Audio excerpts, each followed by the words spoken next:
Hello friends, Munmun কিচেনে তোমাদের সবাইকে স্বাগত। দেখো আমি মুনমুন আবার একটা নতুন রেসিপি নিয়ে তোমাদের কাছে হাজির হয়েছি। মুসুর ডাল ও ডিম দিয়ে দারুণ একটা রেসিপি। বাড়িতে যখন মাছ মাংস থাকবে না তখন একবার এইভাবে রেসিপিটা করে দেখো। মুসুর ডাল ও ডিম দিয়ে একটা অসাধারণ রেসিপি। সবসময় দেখো মাছ মাংস খেতে ভালো লাগে না, তো একবার আমার মতো এই রেসিপিটা বাড়িতে ট্রাই করে দেখো।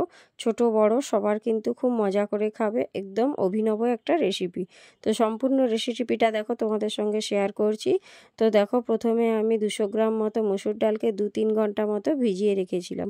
তো এবার এই মসুর ডালের মধ্যে দিয়ে দেব দুটো ডিম, যেই দুটো ডিমকে আমি আগে থেকেই কিন্তু ফাটিয়ে একটা বাটির মধ্যে রেখে দিয়েছিলাম। এবার এই দুটো ডিম দেওয়ার পর চামচ দিয়ে ভালো করে ডিমটাকে মসুর ডালের সঙ্গে মাখিয়ে নিতে হবে। দেখতেই পাচ্ছ বন্ধুরা, আমি যেভাবে করছি সেভাবে তোমরা করো, দেখবে রেসিপিটা কিন্তু সত্যিই খেতে অসাধারণ, একদম অভিনব একটা রেসিপি। তো এই ধরনের রেসিপি কিন্তু আমি আমার ঠাকুমার কাছ থেকে শিখেছি। তো তোমরা চাইলে এই রকম রেসিপি একবার হলো বাড়িতে ট্রাই করতে পারো। তো আমি কথা দিতে পারি ছোট বড় সবার কিন্তু খুব মজা করে খাবে। তো দেখো এবারে একটা মিক্সির বোলের মধ্যে যে আমি ডিম আর মসুর ডালটাকে মিশ্রণটা তৈরি করেছি, সেই রেসিপির মিশ্রণটাকে মিক্সির জারের মধ্যে দিয়ে ভালো করে একটা মিহি পেস্ট বানিয়ে নিতে হবে বন্ধুরা। এইভাবে কিছু কিছু করে আমি মিক্সির মধ্যে সম্পূর্ণটাই দিয়ে দেব।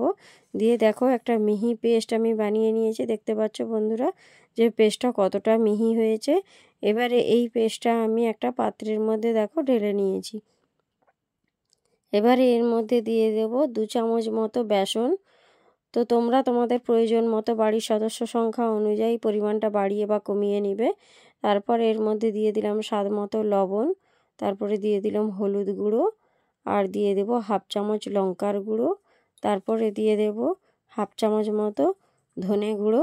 এবার এর সমস্ত মিশ্রণের সঙ্গে এইভাবে চামচ দিয়ে কিন্তু ভালো করে আগে মিশিয়ে নিতে হবে, না হলে কোথাও কোথাও দেখবে নুনটা ডালা বেঁধে থাকবে, তখন কিন্তু খেতে মোটেও ভালো লাগবে না। এইভাবে কিন্তু ভালো করে মিশিয়ে নিতে হবে, দিয়ে একটা সুন্দর ব্যাটার তৈরি করে নিতে হবে। তো দেখতেই পাচ্ছ বন্ধুরা যে আমি কিভাবে তৈরি করছি, তোমরাও এইভাবেই কিন্তু তৈরি করো।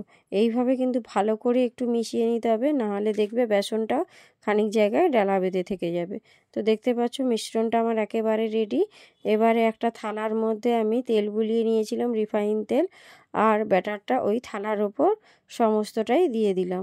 দেওয়ার পর দেখো বন্ধুরা আমি তোমাদেরকে দেখিয়ে দিচ্ছি, আস্তে আস্তে করে কিন্তু থালাটাকে ধরে এইভাবে কিন্তু নাড়িয়ে নাড়িয়ে সম্পূর্ণ মিশ্রণটাকে গোটা থালার মধ্যে কিন্তু চারিয়ে নিতে হবে। এইভাবেই দেখো তোমরা ট্যাপ করে নেবে, তাহলে যে এয়ারটা থাকবে সেই এয়ারটাও বাইরে বেরিয়ে যাবে। এবারে দেখো গ্যাসের উপর আমি একটা কড়াই বসে তার মধ্যে একটা স্ট্যান্ড দিয়ে দিয়েছি। এবারে তার মধ্যে দেখো দিয়ে দিলাম জল। তো জলটা একটু ভালো করে গরম হয়ে যাওয়া পর্যন্ত অপেক্ষা করব। দেখো জলটা গরম হয়ে গিয়েছে। এবারে ওই থালাটা আমি কড়াইয়ের মধ্যে বসিয়ে দিয়ে ঢাকনা দিয়ে স্টিম করে নেব 10 মিনিট মতো। তো দেখো ঢাকনাটা দিয়ে দিলাম, 10 মিনিট পর ফিরে আসছি। তো দেখো 10 মিনিট পর আমি এপাশে মশলাটা তৈরি করে নিয়েছি। আদা বাটা, রসুন বাটা, টমেটো কুচো আর পেঁয়াজ কুচো নিয়েছি। এবারে দেখো 10 মিনিট পর ফিরে এলাম। দেখতে পাচ্ছ না 10 মিনিটে স্টিম হয়ে গিয়েছে। আমি দেখো আঙুলের সাহায্যে দেখে নিচ্ছি, এটা মোটামুটি শক্ত হয়ে গিয়েছে। তো দেখো এবার এটাকে নামিয়ে ঠান্ডা করে নিয়েছি, আর ছুরির সাহায্যে কিন্তু এবারে আমি একটু পিস করে নেব সুন্দর করে। তো পিসটা তোমরা তোমাদের প্রয়োজন মতো সাইজ করো। তো আমি এটা কিন্তু চৌকো চৌকোই পিস করব বন্ধুরা। তো দেখো এইভাবে কিন্তু আমি ছুরি দিয়ে কেটে চৌকো পিস করে নিচ্ছি। তো তোমরা চাইলে বরফির শেপও দিতে পারো, তাতে কোনো সমস্যা নেই, সেটা তোমরা তোমাদের পছন্দ মতো করো। তো দেখো এইভাবে কিন্তু যদি তোমরা একবার হলো বাড়িতে ট্রাই করো, তাহলে দেখবে রেসিপিটা কিন্তু সত্যিই খেতে খুবই সুন্দর।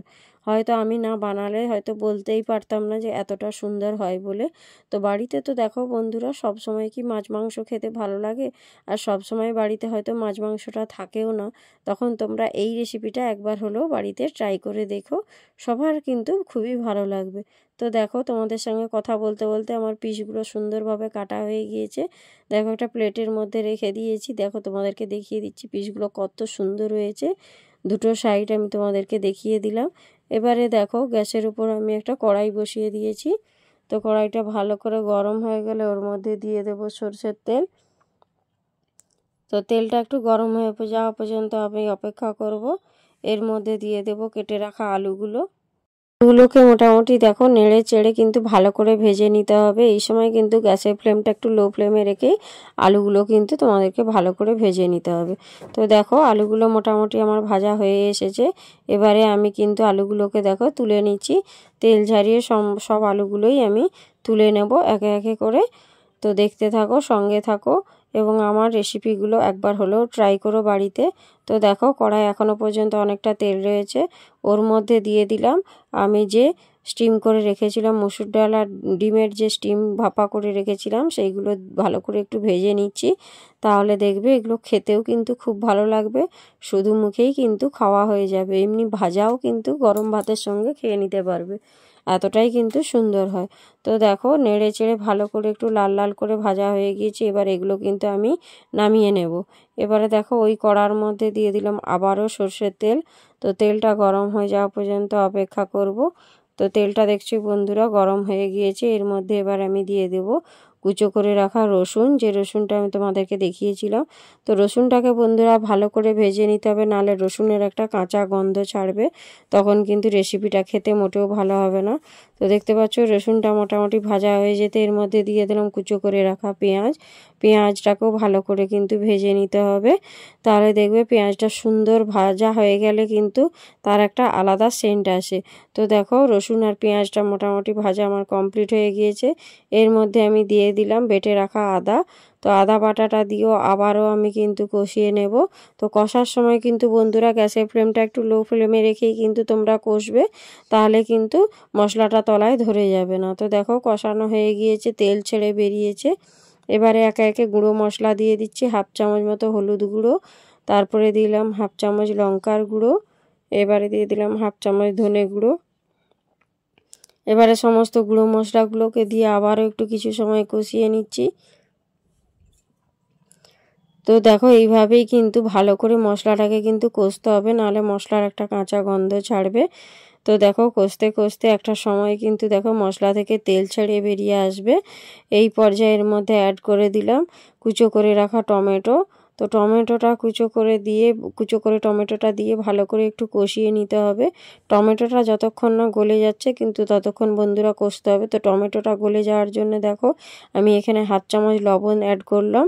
লবণটা দিয়ে আবারও ভালো করে নাড়াচাড়া করলে দেখবে লবণের সঙ্গে কিন্তু সমস্ত মশলার যে পেঁয়াজ বলো বা টমেটো বলো সম্পূর্ণ গলে গিয়েছে। দেখতে পাচ্ছ মশলা থেকে তেল ছেড়ে বেরিয়েছে। এবারে ভেজে রাখা আলু আর যে মুসুর ডালের আমি বড়াগুলো করে রেখেছিলাম সেইগুলো দিয়ে ভালো করে কিন্তু একটু কষিয়ে নেব। তাহলে দেখবে ওই ভাপানো স্টিমের যেই বড়াগুলো তার মধ্যে যখন মশলাটা প্রবেশ করবে তখন কিন্তু খেতে কিন্তু অসাধারণ লাগবে। তো এইভাবে নেড়ে চেড়ে ভালো করে একটু কষিয়ে নিচ্ছি। এবারে দেখো কষতে কষতেও কিন্তু একটা সময় এর মধ্যে থেকেও তেল ছেড়ে বেরিয়ে আসবে, ততক্ষণ পর্যন্ত কিন্তু একটু কষতে হবে বন্ধুরা। দেখতে পাচ্ছ কষতে কষতে কতটা তেল ছেড়ে বেরিয়ে এসেছে। এবারে কষানোটা মোটামুটি আমার কমপ্লিট হয়েছে বন্ধুরা, দেখতেই পাচ্ছ। এই পর্যায়ে কিন্তু দেখো আমি দেখিয়ে দিচ্ছি কত সুন্দর হয়েছে কষানোটা। এবারে এর মধ্যে আমি দেখো জল অ্যাড করে দিচ্ছি। দিয়ে দিলাম 2 বাটি মতো গরম জল, যেটা আমি আগে থেকেই করে রেখেছিলাম। তো জলটা দেওয়ার পর এবার একটু ভালো করে ফুটিয়ে নেব 10 মিনিট মতো, কারণ এটা যত ভালো করেই এটা একটু জলের মধ্যে ফুটবে, মশলার জলের মধ্যে, তত কিন্তু এর মধ্যে মশলাটা প্রবেশ করবে এবং খেতে কিন্তু আরও ভালো হবে এবং আরও টেস্টি হবে। তো দেখো এই পর্যায়ে ফুটতে শুরু করে দিয়েছে।